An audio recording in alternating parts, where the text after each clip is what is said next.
شادی کے بعد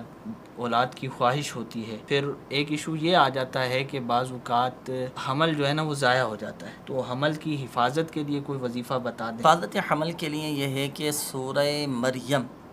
اول و آخر درود پاک کے ساتھ پڑھ کر پانی پہ دم کر کے یہ پئیں، انشاءاللہ عز و جل حفاظت رہے گی۔ اچھا یہ بھی یہاں چلیں اسی کے ضمن میں ایک اور عمل میں عرض کرتا چلوں، بعض اوقات ڈاکٹر آپریشن کا بھی کہتے ہیں نا کہ آپریشن کروانا پڑے گا، اللہ پاک بغیر آپریشن کے شفا عطا فرمائے، تو آپریشن سے بچنے کا بھی ایک عمل ہے، یعنی خیر و عافیت کے ساتھ سلامتی کے ساتھ نارمل ولادت کا سلسلہ ہو جائے۔ اس کا عمل یہ ہے کہ سورہ انشقاق قرآن پاک کے 30ویں پارے میں یہ صورت ہے۔ اچھا اس کی ابتدائی 5 آیات، بسم اللہ الرحمن الرحیم، اذا السماء انشقت وأذنت لربها وحقت وإذا الأرض مدت وألقت ما فيها وتخلت وأذنت لربها وحقت۔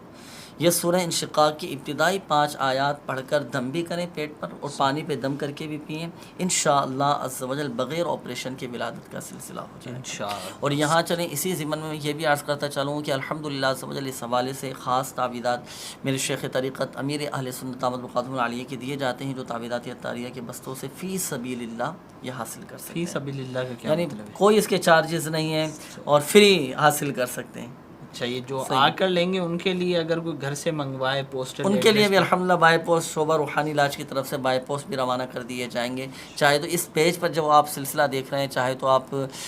مکمل ایڈریس سینڈ کر دیجئے، چاہے تو بائی پوسٹ آپ منگوا لیجئے، انشاءاللہ شعبہ روحانی علاج کی طرف سے بائی پوسٹ تعویذات بھی روانہ کر دیے جائیں گے انشاءاللہ۔ صحیح۔